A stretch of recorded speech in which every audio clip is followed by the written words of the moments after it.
So you guys can hear this? I can. All right, good. Yep, heard that still. All right. This time, for real, we're going to go live in 3, 2, 1. Visitors from outer space! We come in peace to bring you terrific tasting space dust sizzling candy. Space dust? Wait till you experience the sizzle of galactic grape, orbiting orange, and cosmic cherry flavors. Wow, the cherry tastes delicious! I'm sizzling great! You climbed up in the dragon's mouth.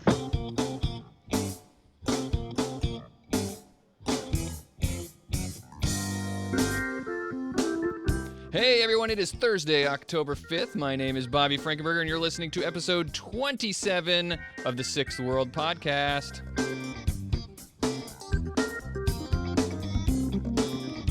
The executive producer for today's episode is James O'Neill. Thank you, James, for supporting the show. As always, I am joined by my enigmatic co-host, Cassie Levitt. How's it going, Cassie? Good. What's up, Bobby? How you doing? I'm doing great. We don't, I don't think I've talked to you since the last episode that we recorded, which is unusual. We historically have done so much together all the time, but I feel like I can't get enough Cassie, you know? I bought Solaris and disappeared from the world. I'll be back when space is done. I've seen some people streaming that on Twitch. Is it good? No, God no, don't buy it. It's a time sink and a half. Well, certainly I probably don't have time for it. But you know who else I see playing in Discord, playing video games and probably does have time to sink on them?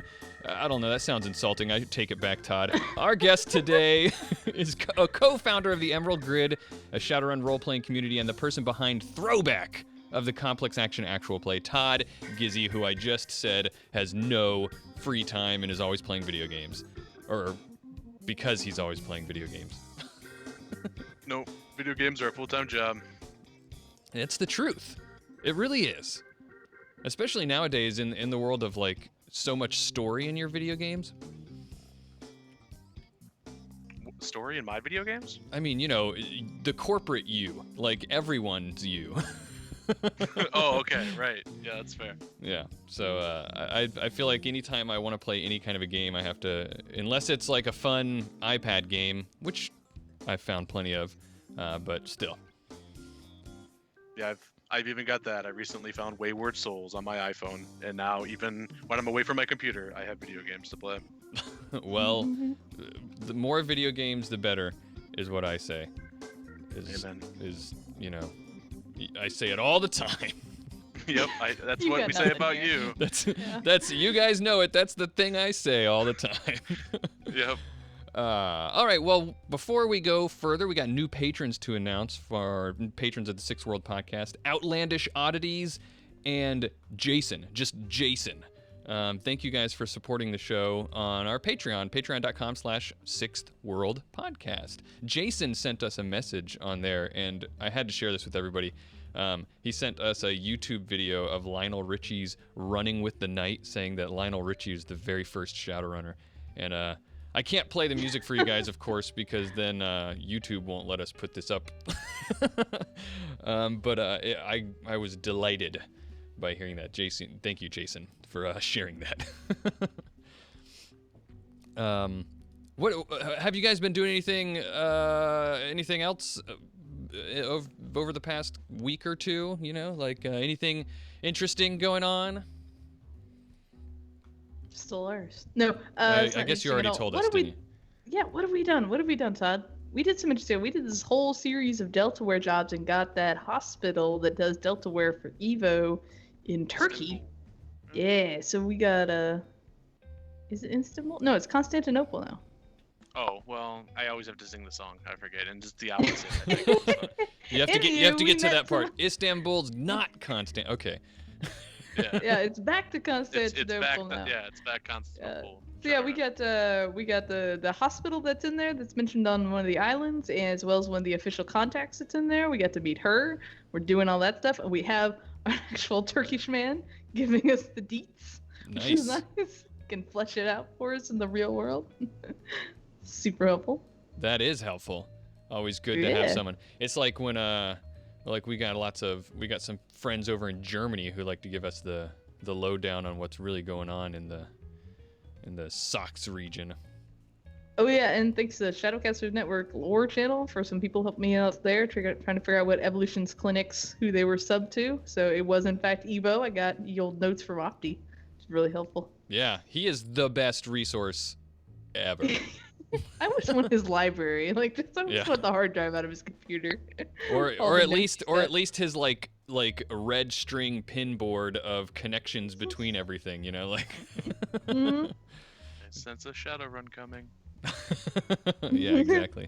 I last weekend went down to visit family in Charleston and went to I thought I was going down there just to be around people who could babysit for us so that I could go out to dinner with my wife who was going down there for a baby shower, but what ended up happening is I just ended up being put to work at this baby shower. So that was fun. Baby showers. Am I Baby right? Showers are great. Yeah, totally. I used to go to so many baby showers when I worked in a corporate office building at Blue Cross Blue Shield. I was the trainer there, so I got invited to all of them. But anyway, that's not an interesting story, so I'm not going to proceed. But while I was there, I went to I went out to dinner with my wife. Like I said, that was the plan. We went to a Brazilian restaurant for the first time. Have you guys ever been to one of those? Mhm. Like one of those Brazilian steakhouses? Todd, have you ever? I don't think. Yeah, I'm thinking about it. Like Mongolian, I think is as exotic as I've gotten. and that's not Mongolian even is the right really fun. direction. Yeah. Yeah. A Brazilian steakhouse, you sit there. They bring it out on the big skewers and everything. Yeah, they've got like the- meats that they cook, and they bring it out on like a big skewer or a sword or something like that, I've depending heard on the. about these. Yeah. Yeah, and they cut pieces off for you, and it just keeps coming and coming and coming, like all sorts of different kind. You have this little like marker thing that you can turn over. Red means don't bring me any more meat. Green means keep the meat coming. And it was really good. They had it was all you can eat, and I'm normally not like a buffet person because they had a buffet too, but this place was pretty classy, but also pricey. So I mean, any place with swords, right? Like that's got to be classy. any place with swords, that's a rule of thumb. Any place with swords is bringing the class. That's the truth. You got sparkles in the notes here. Did I miss you say that already, or? Oh yeah, no, I shared that with the Twitch stream there. We got sparkles commissioned and all drawn up. It's rather beautiful. Ooh, nice. So, yeah, very excited about that. That picture can be found over on our subreddit, but otherwise it's out there somewhere. I'm looking at it right now, and I have to say that the image does not match the voice. Or at least what I thought in my head. I guess maybe I just pictured a very cartoon-y pixie though. But Yeah, I did link that in the show notes for anybody who's got that the access to those later. yeah. That's pretty sweet. We're happy about that. But yeah. So yeah, let's move on to some stuff here. World News Today. I figured out why it's always playing quietly. I accidentally press it. I fade out the previous music, and then I don't lift up on the fade out button and fade in on the stinger, and that kind of defeats the purpose of a stinger. So, I guess I just need to stop doing that. Some news that we've got. A lot of this is network news, like Shadowcasters network news. And first up is Join the Anarchy news. Join the Anarchy, if you've never heard of it, it's sort of a wacky, improvised Shadowrun Anarchy actual play series. It's told on the fly through audience participation, and it's ramping up. They're ramping up towards their big season finale. They've been going on for quite a while now, almost a year, I think. And they're going to be their characters, their regular characters, Turbo, Retro, and Arsenal. Their story is going to be wrapped up on November 27th. So Oz wants you guys to tune in for that because it's going to be a blast. He's got a lot of cool stuff planned for it. You can catch up on previous episodes via their YouTube page. Just search Join the Anarchy Shadowrun in YouTube and you'll get right there. Help them go out with a big bang by tuning in every other Monday at 9 p.m. Eastern, right here on the Shadowcasters Network Twitch channel. So, and for those listening at home, that's twitch.tv/Shadowcasters Network. In related network news, we've got some stuff coming up. We just finalized, not just, but several days ago, finalized the schedule for October for our Twitch streaming, and we got some cool stuff happening. We've already had a couple of things in October, but right tomorrow, if you're listening live, you'll get this announcement in enough time. But tomorrow, on Friday, October 6th, I'm going to be playing Overwatch on the stream with Russell Zimmerman, who is by all accounts has the Overwatch, the world of Overwatch's most sexy player voice. He's constantly, when he plays that game, being complimented apparently by random strangers on how awesome his voice is. So tune in for that, I guess. The idea here is I'm getting some secret Overwatch training by Rusty, who's really good. So that I can be better than Damien when we play on our regular games. Also, we're launching a new show that we're calling Head Cases. It's going to be for the next 4 or 5 months. It's going to be us, me, Mr. Johnson, Opti, and Damien are all going to be getting on every other week to every other Thursday opposite this show. We're going to be playing Shadowrun Chronicles Lockdown. We're going to run through that whole story on the online game we're going to be playing together, and that's going to be super fun. Our first episode, we're really excited about it, is going to be on October 26th. Thursday night. It's going to start at 9 p.m. Eastern. You can catch us doing some streams of character generation and the intro stories on October 12th. Mr. Johnson and Opti will be doing that together, and October 21st, me and Damien will be doing it together. And but the first official episode where we start the 4-player mission part of the story is going to be on October 26th, and that's going to be cool. I'm excited about that. Have you guys, either of you guys, ever played Shadowrun Chronicles, the online Shadowrun game? Todd has a lot. He tried to get me into it. Somebody gave it to me. We played a couple missions together, but I kind of fell out of it. I feel a little disconnected. I don't know what it is about it. It's a neat looking game though. What do you think, Todd? Yeah, there's some really cool atmosphere about it. It just takes sort of buckling down and read everything, talk to every single person, don't skip through text, just devour it. Yeah, that's going to be it's worth a playthrough. That's one of the fun things I'm looking forward to, is the fact that the 4 of us are playing together. We're going to voice everything and read everything. It's going to be fun. Yeah, that's what makes it fun. Is get into it, play it like you're playing Shadowrun. We're also not above making fun of it because we've heard bad things about it. Not specific things, but there's a general bad smell in the air about that game. So I think my big thing was I feel like I should have played it through solo first for the story and then went back and played it with friends, because they very much they did it to where it's all told through the active characters storyline, which is basically whoever's in charge of the group. Ooh, that's good to So know. it's a little hard to immerse yourself into it. I think if I would have played I see what you're first saying. and then went Okay. back. Yeah. Yeah, because the NPCs would all be talking to Todd's character because he's the one who started the mission. Right, So right, it was right. hard for me to feel immersed But I was into the it. leader. The story was for me. That was, Right, yeah, it was your story. Fair. Yeah, it was That's great. The whole absolutely game was- fair. Yeah, it's a good looking game though.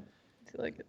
Also on October 17th, me and Mr. Johnson are going to experiment with something. We're going to try something new, and I think that fans of this show will like this idea. Mr. Johnson came up. We're kind of figuring out exactly how we're going to be doing this, but the working title is the Game Master's Workshop. That's going to be October 17th. Mr. Johnson wants to do a show where we get on for 2 hours and do some problem solving for game masters, maybe some character creation walkthrough stuff. I am, as I'm always trying to do, going to try to talk him into letting us do some live calling, because for some reason I just always want to do that. And so we're still working out the kinks, not the kinks, but we're still working out the details of exactly specifics of what we're going to be doing, but the idea is that it's going to be a game master's workshop, and talk to people about the skill and art of game mastering, in particular about Shadowrun, but doesn't necessarily have to be. There will be broad topics as well. So, looking forward to that experiment this month. But any of our stuff, there's a lot more stuff. You can check it out on shadowcasters.network/schedule, and you'll see the. You got a schedule right there below the Twitch. Yes, if you're watching live on Twitch, it's right there, and it's a link. You can click on it. So, but for those listening at home, it's shadowcasters.network/schedule. Let's have a little bit of this. Q&A, guys. Q&A time. Every episode we do some Q&A. We answer questions that were sent to us from either through Patreon or on Twitter or our email, and we try to do our best to give you guys a good answer. You can send us questions on our website. Go to it's sixthworldpodcast.com. There's a form right there on the main page. You can also email us at theshow@sixthworldpodcast.com. And if you, all of our Patreon or all of our patrons get a better odds at getting their questions answered because we give them priority. So, first question is from Marshall Rauzman, who asks, "What were you guys doing before supplementary to working on Shadowrun?" Cassie, he wants to know before getting into Shadowrun, what were we doing? Well, my most recent thing before Shadowrun was I was GMing Paranoia. So I did that for about 6 months to a year on Roll20. I also played a lot of D&D, and then I spent a lot more time doing fan fiction and fan stuff for The Sims 3 and Skyrim, which was all story-driven and whatnot. Cool. So that was my primary thing. I knew you were into The Sims. See, I've built entire worlds out there for anyone who's into Sims 3. I can give you my custom worlds. I should talk to you because I always feel like I want to try that game again every couple of years. And I'm like, you know what? I just picked it back up and reinstalled it. Yeah. I'm always like, but every time I play it, I for whatever reason, just lose interest really fast, and I don't understand why. Because I stop playing, and then I'm like, well, I don't know why I stopped because I really want to play it again. One thing that helped me with it and all those video games, Skyrim's especially, and I think it helped me become a good game master, is I started writing short stories. I took screen captures the entire time and narrated what the characters were doing. So then it wasn't just me power gaming on fast all the time. It was like, oh, I actually have kids and a family and a job, and now I'm progressing. Maybe that's what it is. Story. Because I do feel like I try to get into a story at the beginning. That's what excites me to want to play it. It's like, oh, this will be cool. This will be fun. Yeah. And then I think I fall into what you were just describing, hitting it on the fastest speed and figuring out how to. If you've played it and by hour 2 or 3 you can't remember your own children's names in the game, you're not really enjoying the game, right? You're just power gaming through it. That's probably my problem. Maybe I should. Now I got to try to find time to be able to write short stories. Todd, what were you doing before Shadowrun? You got into Shadowrun. Yeah, right before I found Shadowrun, I was playing D&D. That's obviously where everybody gets their start, right? World of Darkness was another game that I was into. I was playing a small indie game called World of Warcraft quite a bit. I've never heard of that game. No, and I don't expect you to. Yeah, it's really out there. They do some weird things. Yeah, I still play that. I've been playing since 2005. I still play logged into it all day today. Was I? Discord rats you out, man. Bobby, you're still playing WoW while we talk, I think. This is, oh god, I'm trying to listen to the raid leader in this ear, and I think there must, honestly, and I'm not lying. I think there must have been. This is the first time I've sat down at the computer all day, so it must have been in the thing. Anyway, I sound like I'm making excuses for myself, so I sound like I'm lying now. So I'm just gonna stop. He's earthing right now, trying to get to that 8-second cast. Yeah. Gaming for me. I love me some WoW. Yeah, I did. I guess I just said I also played a bunch of WoW. D&D. D&D was not my entry into role playing. Shadowrun actually was, but back when I was in late middle school, 8th grade or so, and this game kind of introduced me to role-playing games, tabletop role-playing games, but I stopped playing for a long time, and I just played video games. I guess I'm a lot like Todd in that regard. I played a lot of World of Warcraft, Skyrim, and whatever. And actually, the reason I jumped back into Shadowrun is because I was like between games. You know, like there was like a month before whatever game I was excited about was going to be released, and I'm like, I gotta find something to do.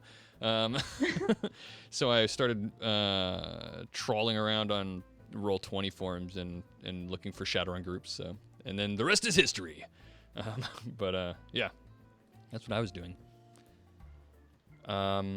So there you go, Marshall. Next question is from Crypto SuperDog, which is a fun name.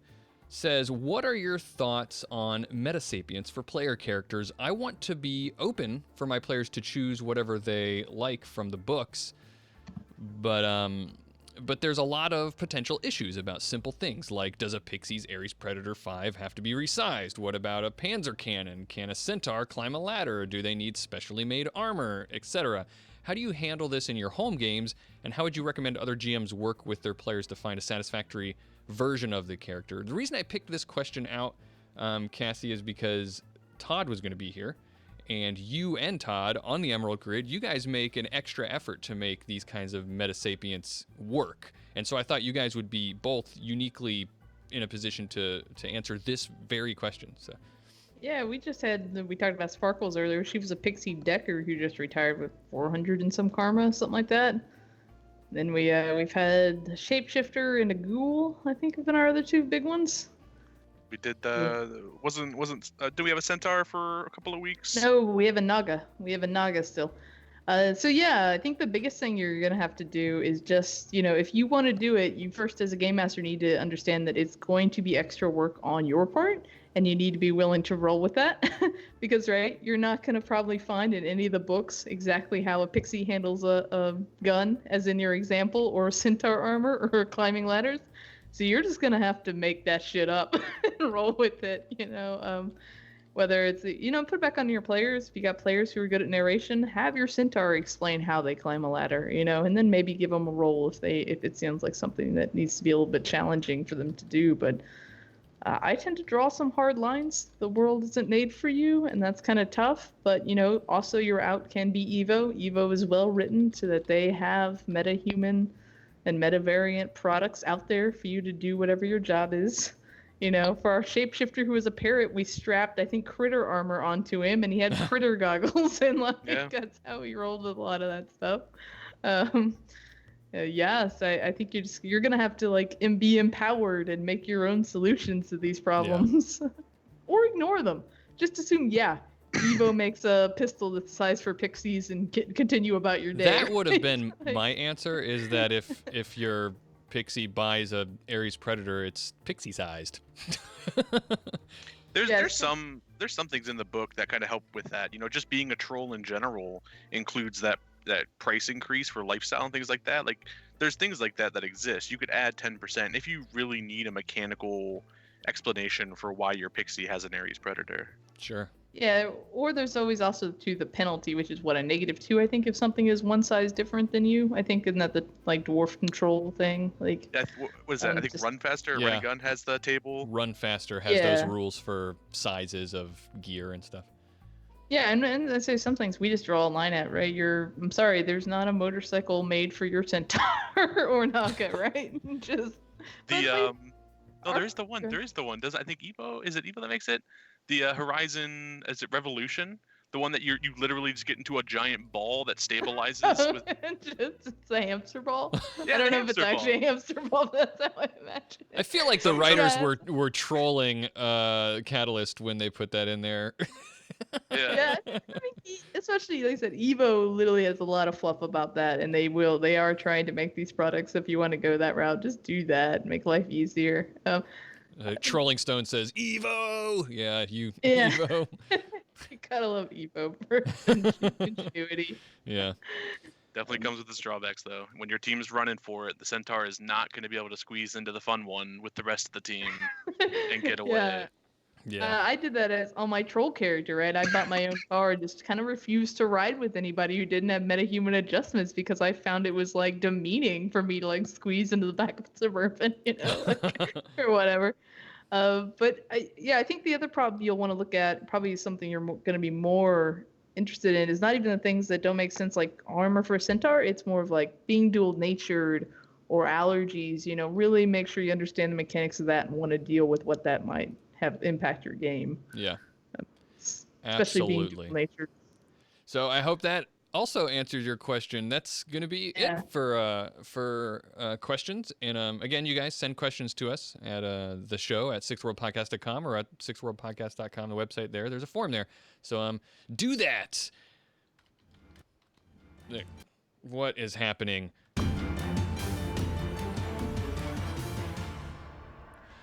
See, it's gotten to the point, since it's become like such a thing, that I screw up the soundboard all the time. You guys have to wonder, am I faking it? Nope. You're I suspect that you're not faking it. You're hitting the button that just already has like a pre-recorded mess up in it. Like that's just it firing. So like it's a real mess up that I pre-recorded and fire off perfectly. Yeah. Yeah. That's what I'm putting my money on. I like the way you think, Todd. Space, right? That's what we're gonna talk about today. That's what That we're here to exists. talk about. Yeah. Sixth World Shadowrun somewhere. created. So space. that's It's what so exciting. we were joking in the last episode, Todd. I don't know if you heard that you're gonna soon be our our weird environments like correspondent, right? Yeah, I will be here for everywhere that is not Earth. Yeah. Earth is boring. I want to be either below it, above it, inside it. Somewhere. Yeah. Yeah. Yeah, because we had you for aquacologies, and now we're having you for space. Next time it'll be for runs inside of volcanoes. The deserts or the Arctic. That's what we do next. But so space is a thing, right? Like people go to space in Shadowrun, and we wanted to talk about it today and what you can expect, what space is like, why you might go there, and all the different ways that you're going to either be arrested or killed while doing it. So Probably more likely killed. yeah, well, yeah. Yeah. Unless you don't, Yeah, they don't- unless you don't even make it to space because you're arrested first. That's fair. That's Yeah, fair. they I don't think don't there's a make lot of handcuffs. space jails. They don't make maybe handcuffs I'm big wrong. enough for spacesuits. That's what I noticed in the books. It's because everything has to be custom fitted to you, and they don't have time to take you Yeah. down and make custom. So maybe that's a good entry point into this topic, because I was trying to think about how am I going to introduce this like I do sometimes, and there's not a lot like I'm not just going to sit here and describe all of space to you guys, right? Like the resource that I used to do the research that I did was Hazard Pay from 4th edition. There's a couple of other books I know that Cassie can probably recommend. She recommended the ones some to Hard me. Targets and Run Faster, or Run and Gun. Hard Targets and Run and Gun are the 2 in 5th edition to check out.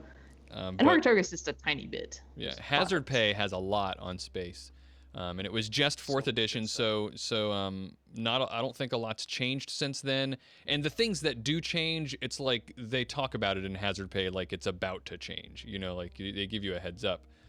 For example, the Skyhook. Did the Skyhook successfully get finished?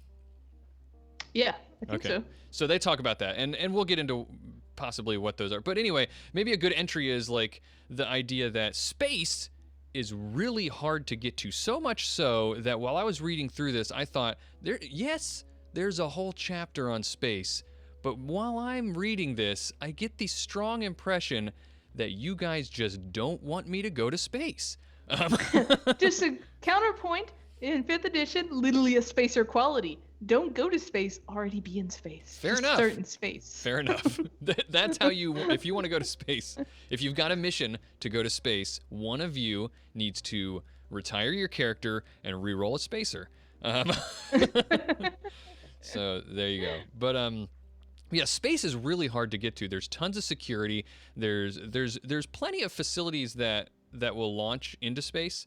But they're really hard to get into, like massive amounts of security and scanning going on, and they talk about how you really have to have like a really high level SIN with everything, dots dotted, I's dotted, and T's crossed, and stuff like that. Dots are even dotted. Yeah, you have to dot I mean, the dots so- too. Yeah, so a little bit like space is going to be ran through the higher sin scares and stuff like that, but there's still illegal stuff going on into space. Mhm. You know, we're probably going to jump into the space stations and whatnot later, but is it the Echo Station is an independent contractor that basically illicit funds and smuggling goes through there, right? Like they got Oh yeah. they yeah. got some iffy stuff going on up there still. Yeah, and so go ahead, Todd. I just want to say, like, on that note, like, and for every diehard Shadowrunner who knows how you infiltrate a corporate building, even in space, they need janitors. So there's always always a way in. Space janitors way are a thing. I got Todd and his team into space. They essentially couldn't take anything with them. They weren't given the option to take any of their guns or weapons, and they had to give a SIN that was then registered to them. They had to give up all their biometrics and all that stuff, basically to Evo. And then Evo launched them into one of their stations, and from there they had a smuggler sneak them onto the Apollo station, right?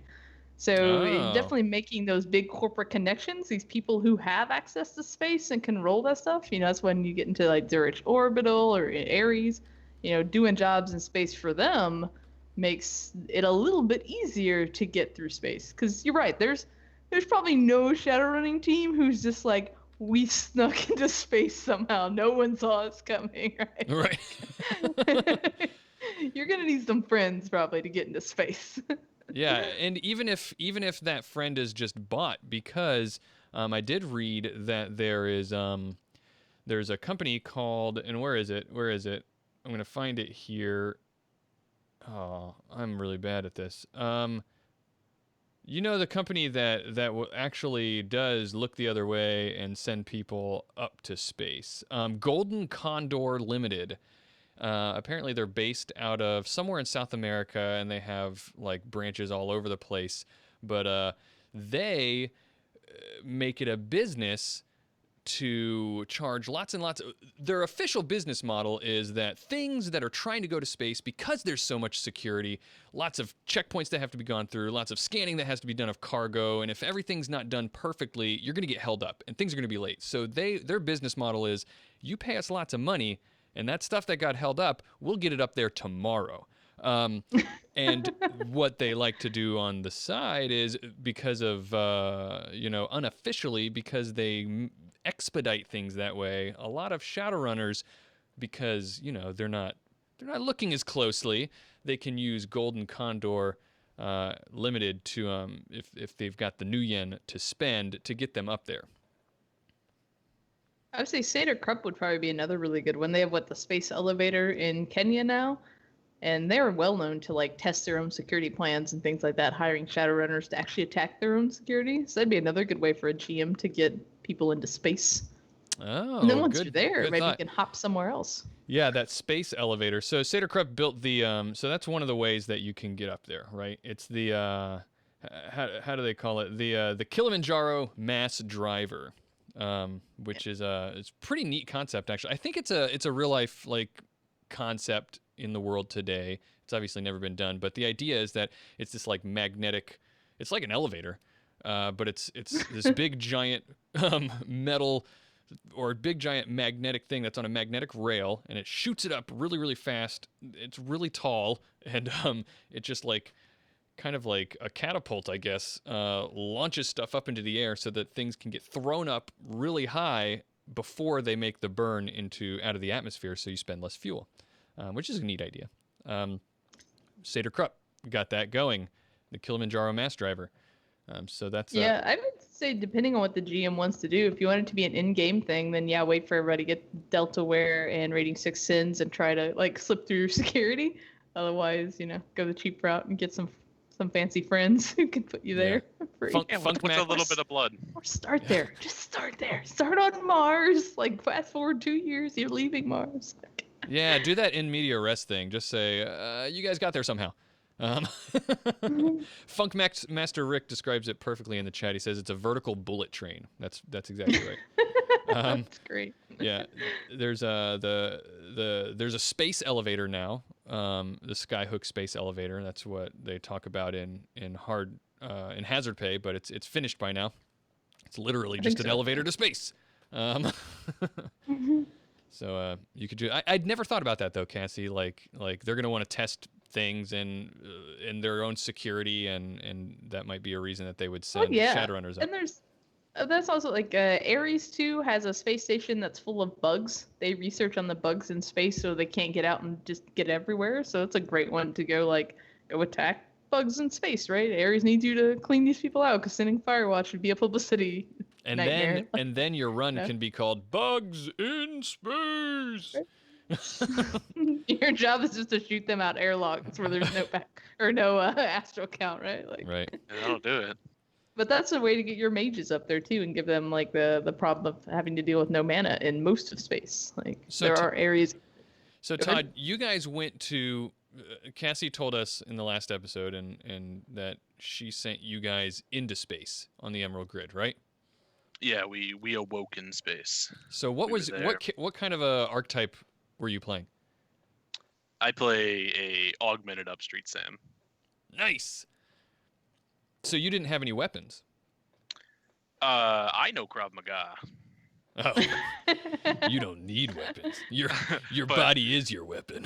My body is one of my many weapons. Yeah, no, I had to leave behind, 6 or 7 of my other weapons, being reduced down to just the one at first that God gave me. Did you guys? Did anybody else have any weapons? Because that's the thing. Like, you got to be careful about shooting guns in space on space stations. We had one of our Street Sams. She's a bit loopy in the head, and we had to explain to her why they took away her weapons, because she would definitely be the one like, I'm helping, as she just sprays bullets into the spaceship. So yeah, no, we were given very specific bullets with just gel rounds so that we could not penetrate barriers. And even then, they were like Nerf guns. These things were embarrassing.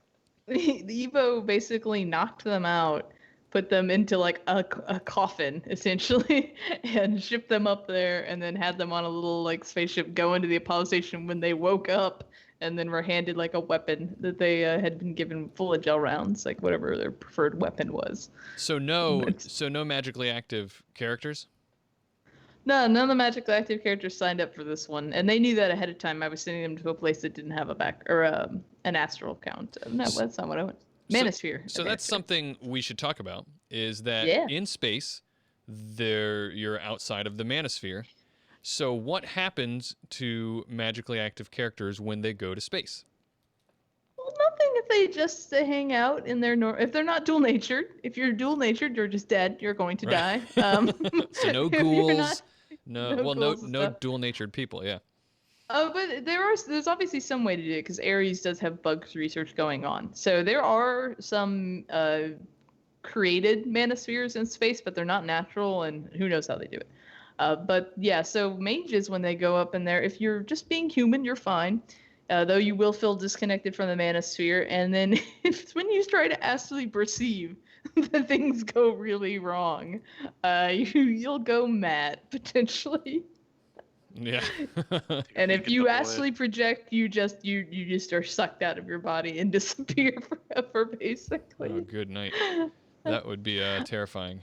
Yeah, and I don't know if 5th edition has the rules for it. In 4th edition, there were literally rolls you did if you tried to astrally perceive in space, and you would start losing mental stats. Like you forever. failed those rolls. Yeah, forever. Like, they would completely drop your mental stats as you started essentially going crazy. So, is there a way, as a GM, is there justification for hand wavy kind of, or like ways to get your magically active people in space doing magic-y stuff? Yeah, like I said, there's those areas that are manospheres have been created for. Some of the big space stations manospheres have been created, like Zurich Orbital, I think, has a small one, because they do have core justices and stuff who are magic users who are serving up there, and they have no connection. But their magic is very depleted, to my understanding. And then there are ones that are magically active and full, like the one where they're doing bug research in Ares, because those dual-natured creatures couldn't exist if they didn't create one. So you could always put something out there that allows you to go to one of those places. Our good friend Kevin, I think, has hinted that there may or may not be a manosphere on Mars. Oh, true. You could always try sending them to Mars and find out that. That would be interesting. See, what would be interesting to me is if there is a manosphere on Mars, what are the implications of that, you know? I don't know.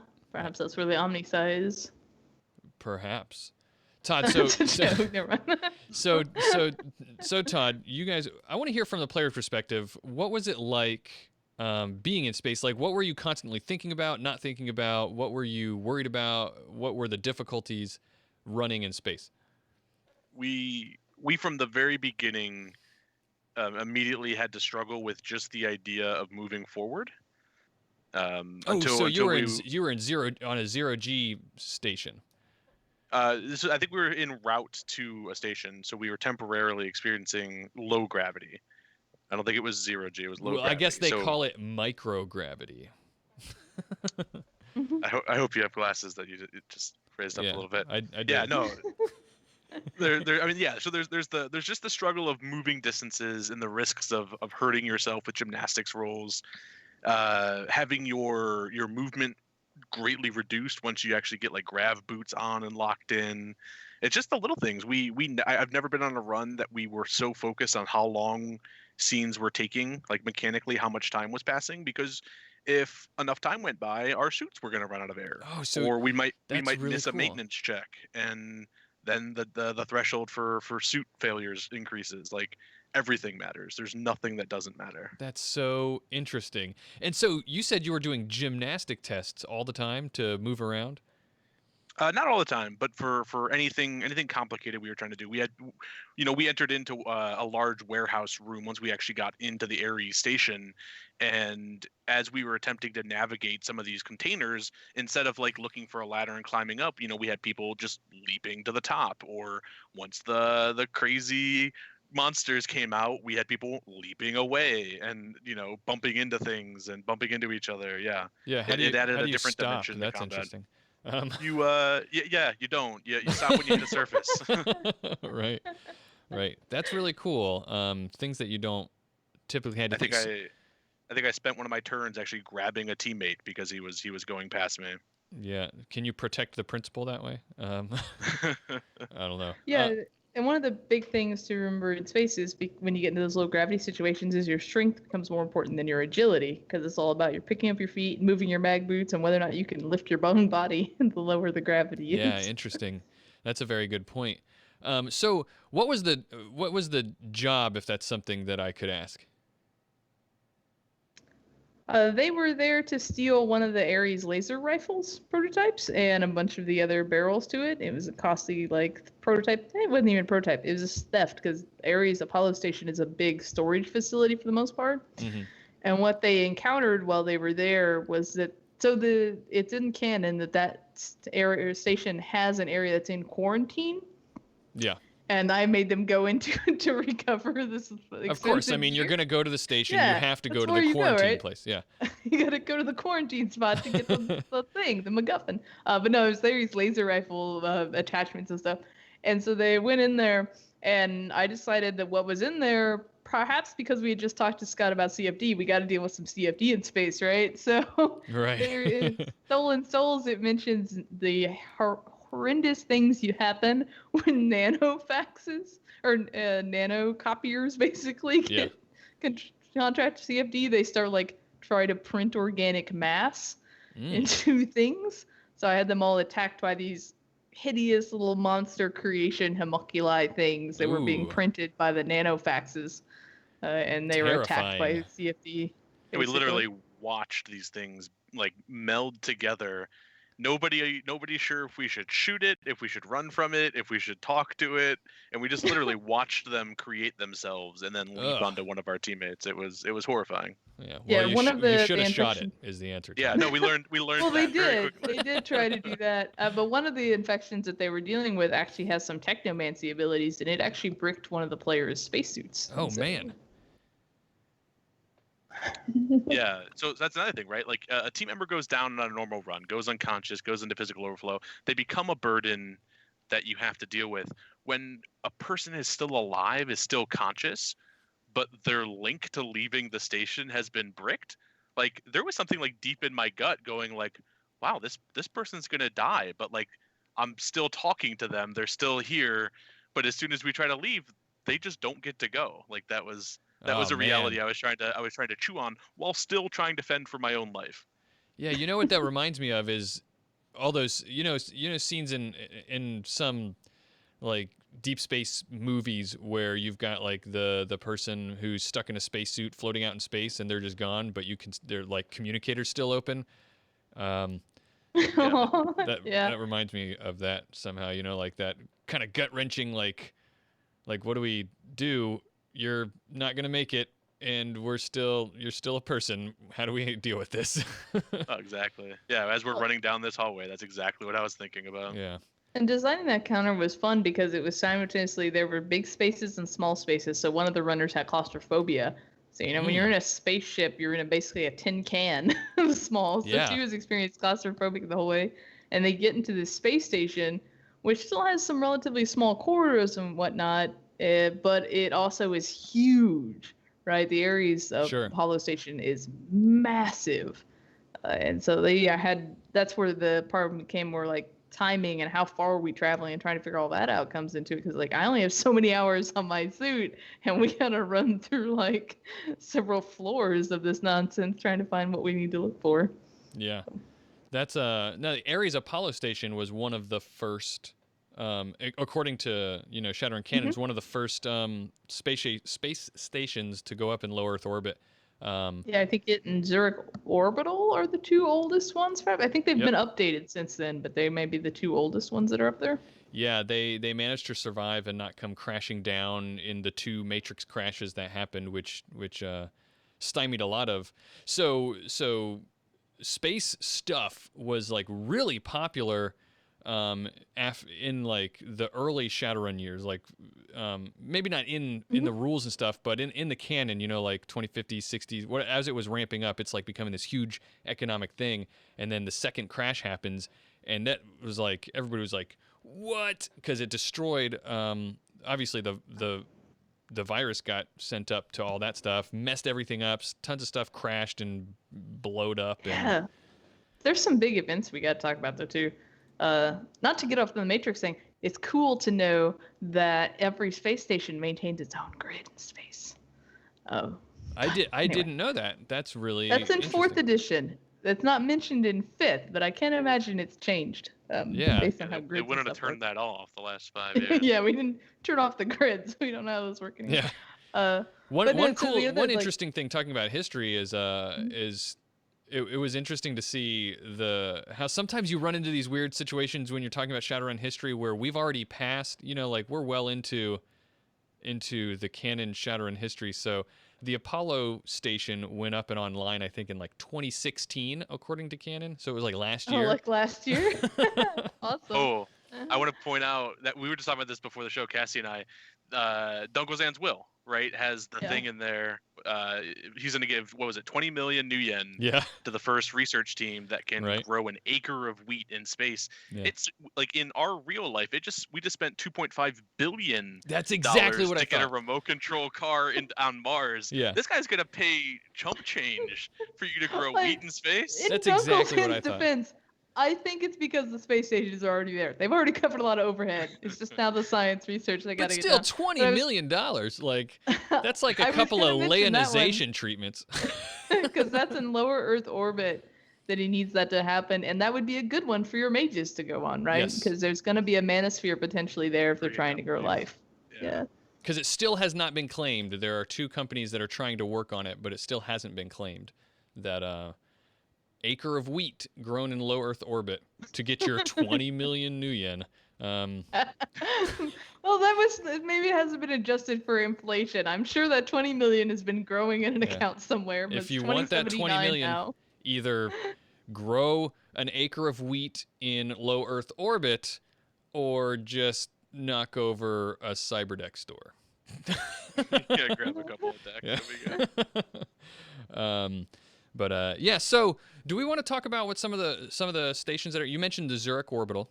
That's out there. That's probably the most famous Everyone knows Yeah, that. that one gets the most press. The Zurich orbital is the house, the seat of the corporate court, and also the Zurich Gemeinschaft Bank, the corporate Gemeinschaft Bank, which is it's like the World Bank, right?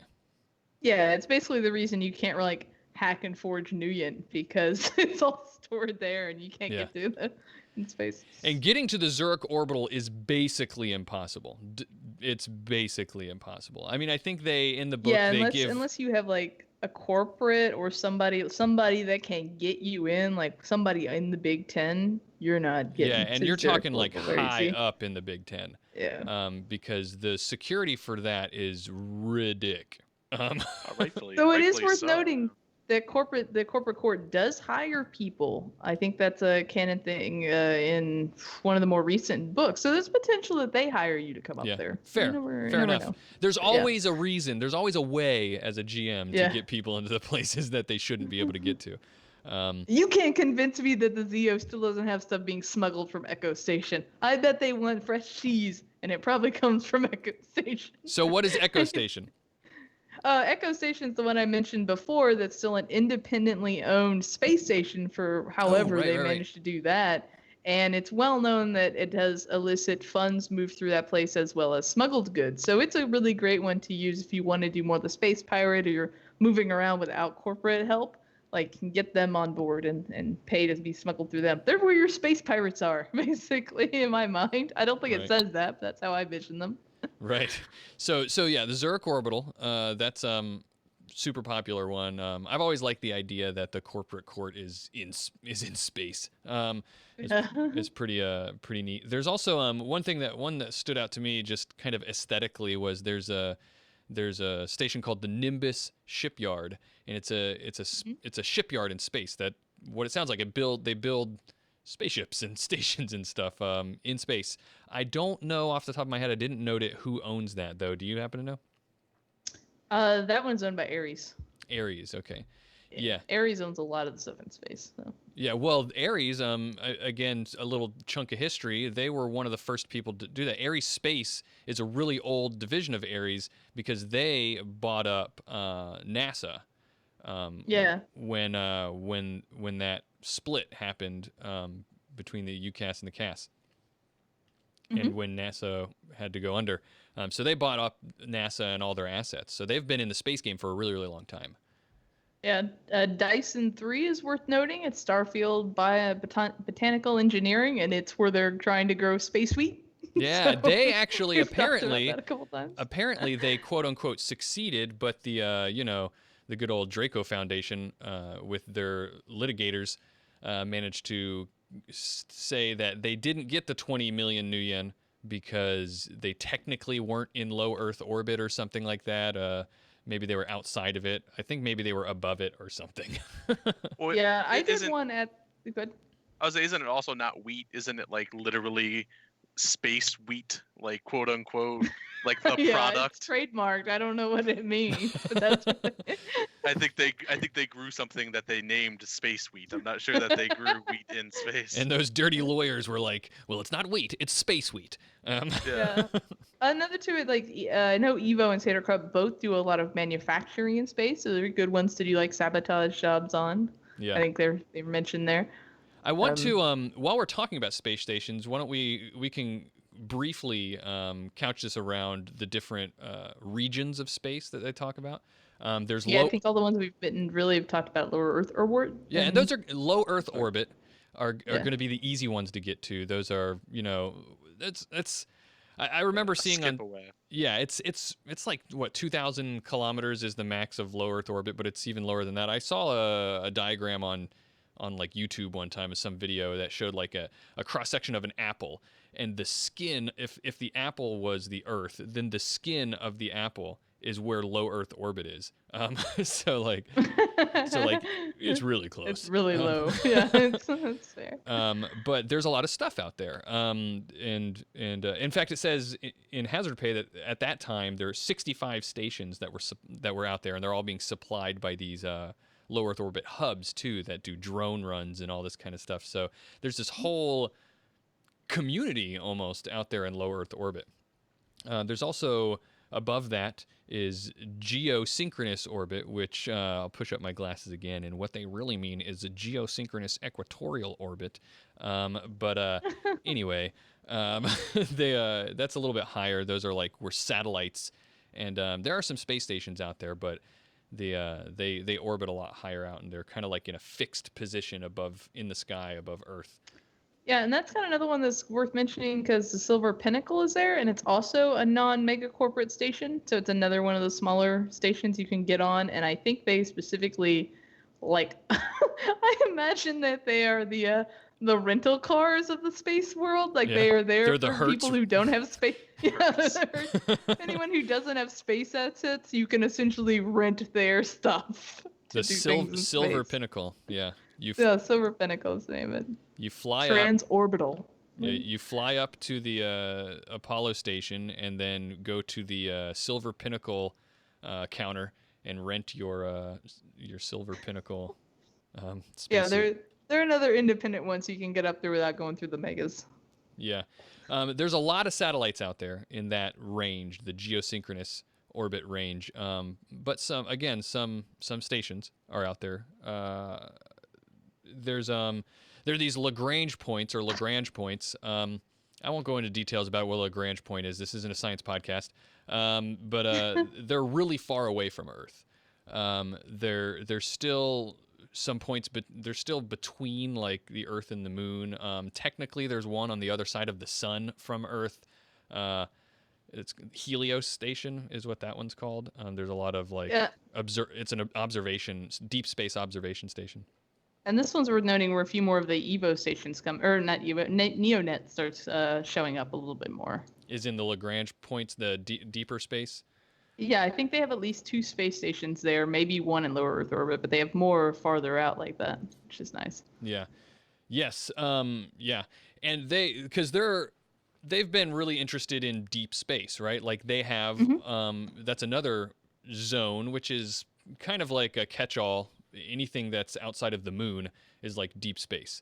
So like Mars, the Gagarin Mars base, which is Evo owned, is in that deep space region, and they do a lot of they kind of ignored all this expansion that was happening in space and the Skyhook being built, which was a big corporate, like multi-corporation, multiple of the Big Tens kind of worked together to get this Skyhook built. And Evo said, we're not going to do that. You guys, whatever you want to do, I guess, just if that's what you want to do. And they were like on the sneak building a base on Mars. Well, we all know how that worked out for them. So, because there's zombies everywhere now. So that's the thing. And there's also, lest we forget, there are also lunar bases and lunar stations. So Ares and Satyr Krupp are all over the Moon, apparently. Yeah, and I think there's been a big thing because I think they're essentially mining the Moon, right? They've been taking a lot out of the Moon, which I can't remember now, but there's some group out there that has a particular problem with that.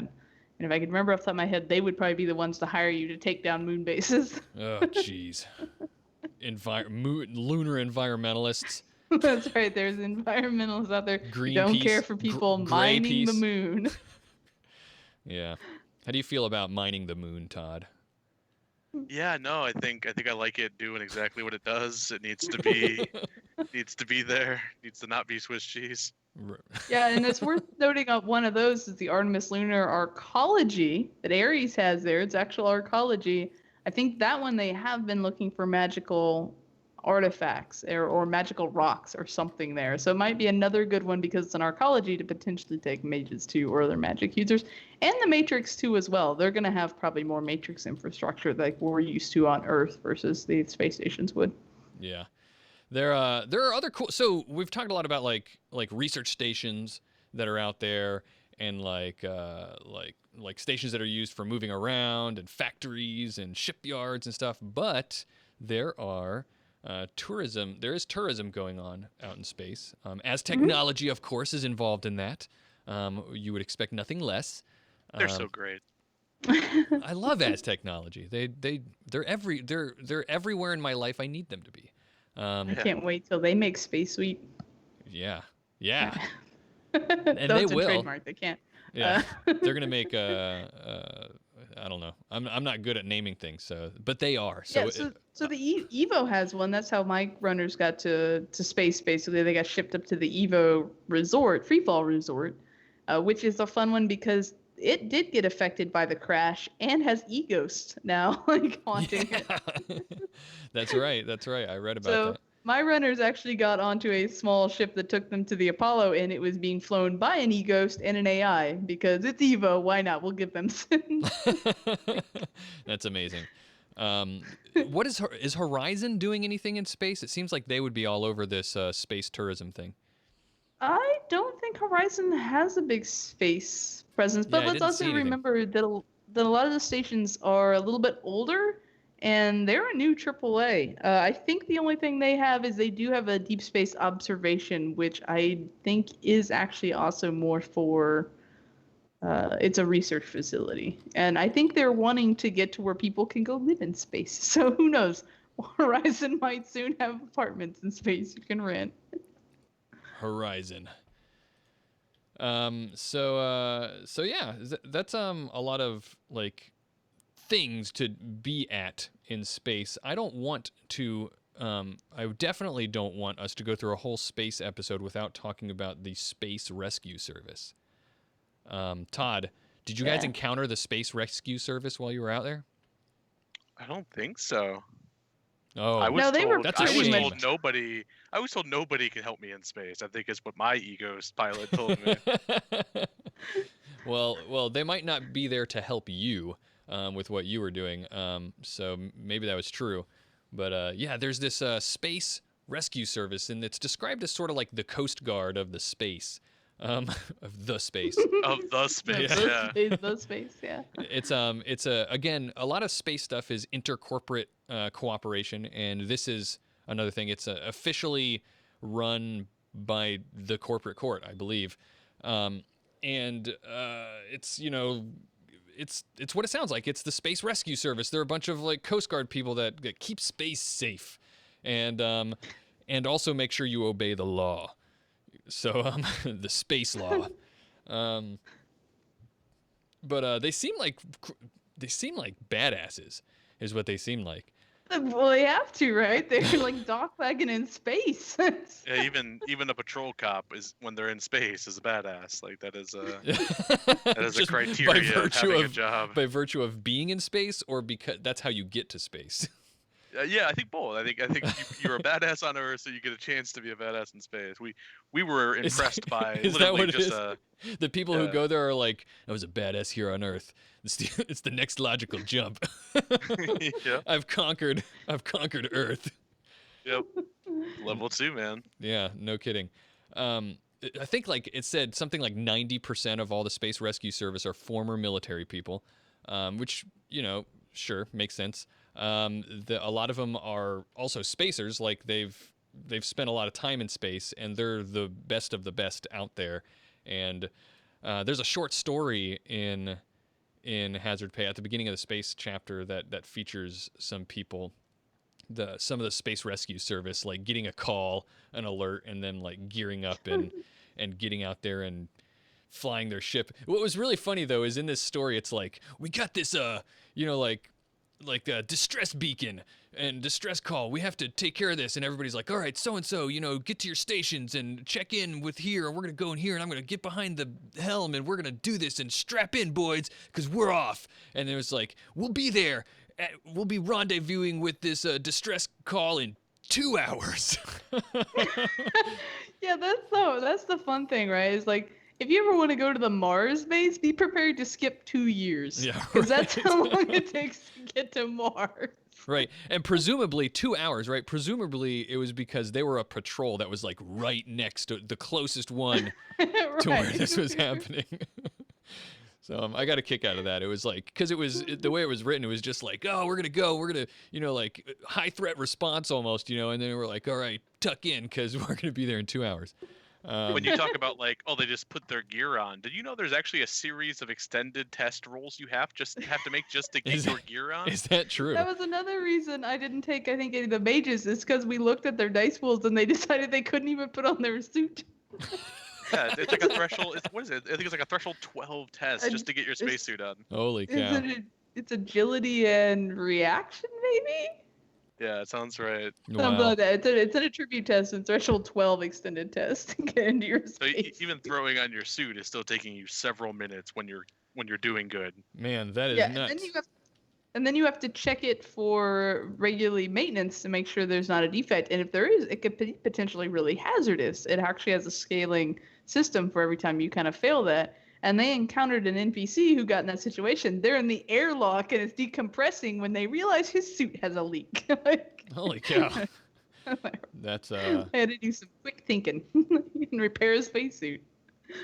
So what was your dice pool for that that 12 extended test of 12? Todd. I think my dice pool was about 10 to 12. I'm pretty physically fit, the character that I'm playing, so I think I had a pretty solid dice pool. I was able to get my spacesuit done in about 3 minutes. Ooh, okay. I was trying to see if I could stall for time. I calculated the probabilities of getting of succeeding on on an extended test. But I couldn't get it open fast enough.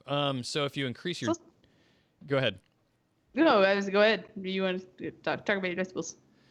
So if you have a threshold of 12 and you had how many dice? 10?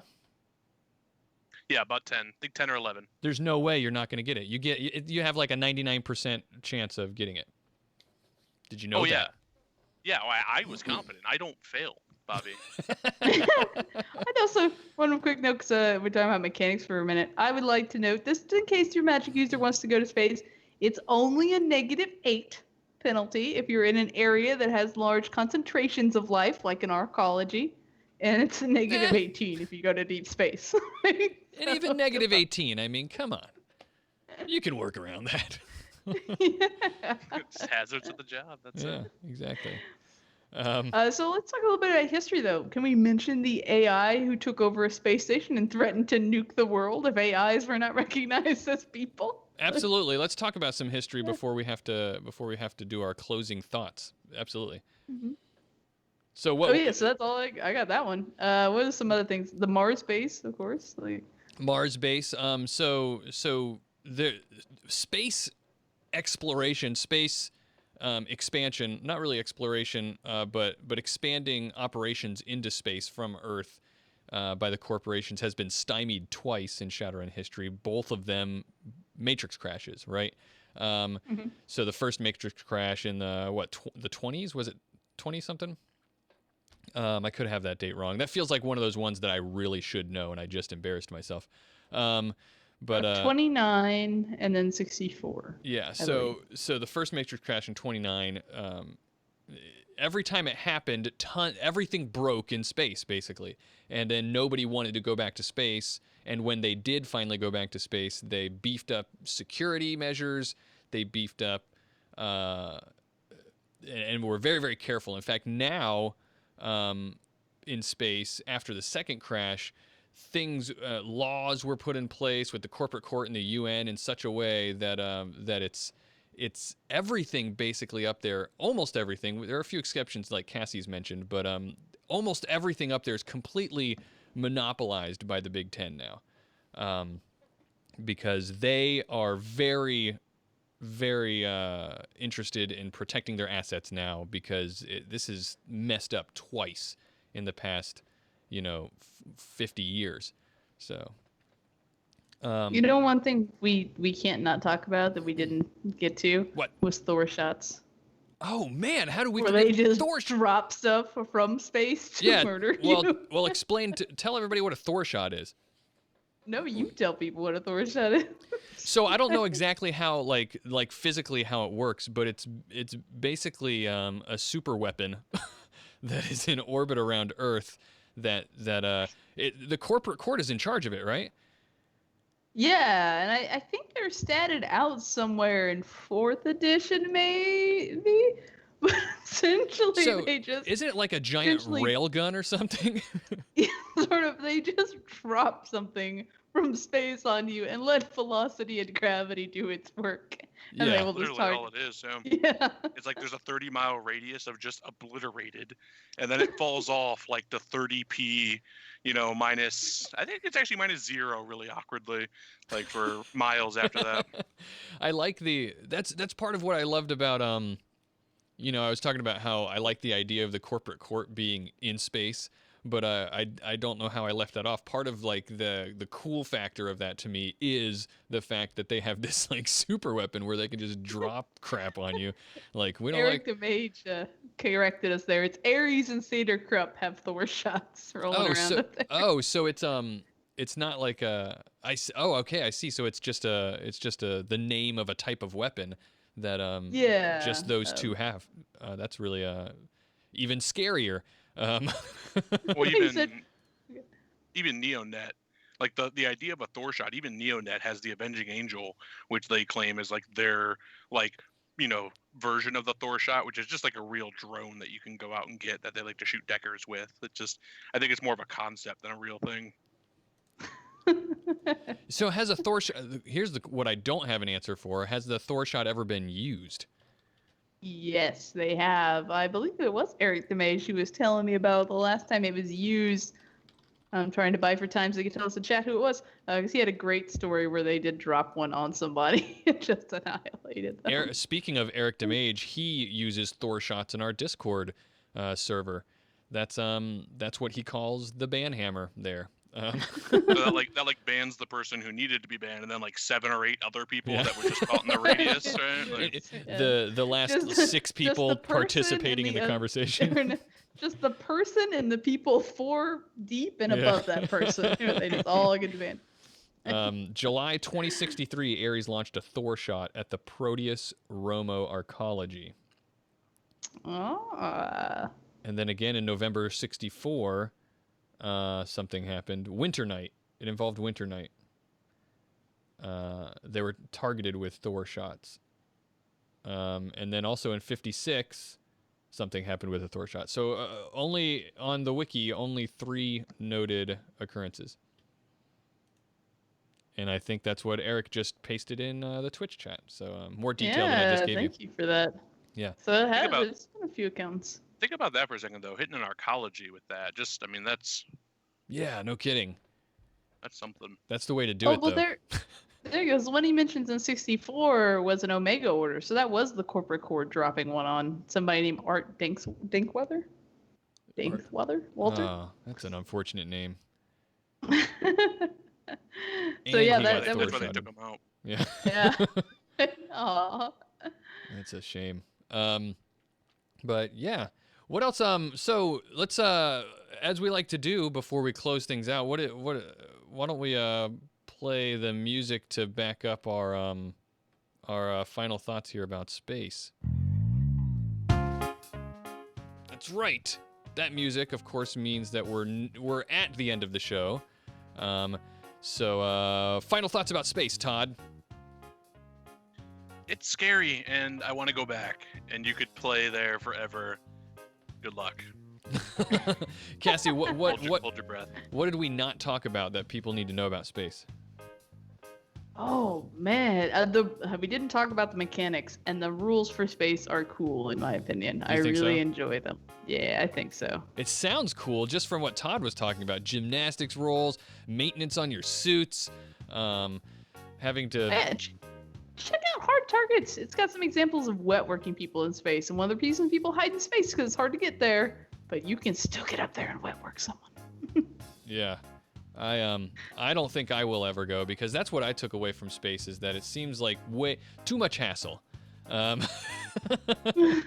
little too much hassle to get myself up there. So Funky Town is gonna stay on the ground. Well, unless he was already in space. Who knows? I guess then then you just live with it, or don't. Just never leave. Yeah. So yeah, that's the whole deal about space. Not the whole deal, but you know, we had fun talking about it. This was I have to say there was a lot more to talk about than at first I thought we would have to talk about. I knew we'd find things to talk about, but this was fun. Let's see. Next episode, guys. Next episode in 2 weeks is one that I'm excited about and also nervous about because I've got to come up with some good stuff for it. But we're going to be talking to Shadowrun line developer Jason Hardy about doing what he does, Shadowrun development. And so we're really excited about that. Tune in to that one. He's coming on to talk to us about that. I'm probably going to start soliciting questions that maybe we can use to kind of like aim discussion, you know. So if you have some interesting thoughts or questions that you want us to talk about while he's on the show, then send them over to us at the show at sixworldpodcast.com or on our contact page on the website, sixworldpodcast.com. We like to have our guests, if there's anything that they want to tell people about, always give them a chance to do that. Todd, do you have anything that you would like people to know about? You know, there's this little community I'm a part of called the Emerald Grid. We're doing recruitment games this month. It's on Roll20. Come to the Reddit, come to the Twitter. There's links everywhere. Come give us a shout. That's a lie. I'm really bad at linking stuff, and social media is just on the Reddit. There will be links. Places. Message the mod mail if nothing else. We'll make sure you find a link. If you can find a link, you are given a chance to play. Isn't the subreddit just Emerald Grid, one word? Yeah. Yeah. So there. That was easy. What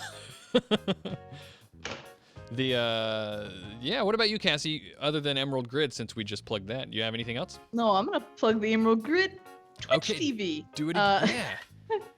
Yeah, to twitch.tv/Emerald Grid. We are consistently playing D&D 5th Edition Storm King's Thunder every Monday, and then every so often when I'm in a game or when I'm hosting a game, we have to do Shadowrun. I've been a little bit on hiatus for that while I get ready to move, but we'll get back into it next week, I promise. Yes. For Shadowrun. Awesome. Yeah, check them out. We like the Emerald Grid here. Speaking of the Emerald Grid, Todd is supposed to be getting me back in the game. I'm waiting for you, Todd. Oh yeah, we're getting there. I got some ideas I'm writing down. Good. I'm saying this publicly so that people don't think it's my fault anymore. I'm waiting on you, Todd. Right now, it's officially my fault. That's fair. I can accept that burden. I mean, it just assures that you are on Mars with a bunch of CFD head cases. So we'll see you in 2 years. Right. That was my plan. Buy me some time. I already plugged everything that I wanted to plug in the news section, but again, the Shadowcasters Network Twitch channel, we're doing tons of stuff on there. So shadowcasters.network/schedule to find out if you're listening at home, or if you're in the Twitch channel now, check it out below. There's a picture of it right there. Click on it. Got lots of stuff happening. If you want to contact us on this show, then you can contact us at we're on Twitter at @6worldpodcast. Also, the show at sixworldpodcast.com is our email, and our website is sixworldpodcast.com. Our website is, I just said that, but I started reading in the middle of this paragraph. Our outro music, which you're about to hear, is done by Johnny Nuclear and the Meltdowns. Our logo artwork is by David McDermott. You can find him at sixthworlddesigns.tumblr.com. Everybody who's listening live, stick around because we're going to have an after party like we always do. We're going to just talk about stuff. And everybody listening at home, you can hear the after party if you're a patron of the Six World Podcast. But thank you guys for listening. From me, Cassie, and Todd, goodbye. Say goodbye. Bye.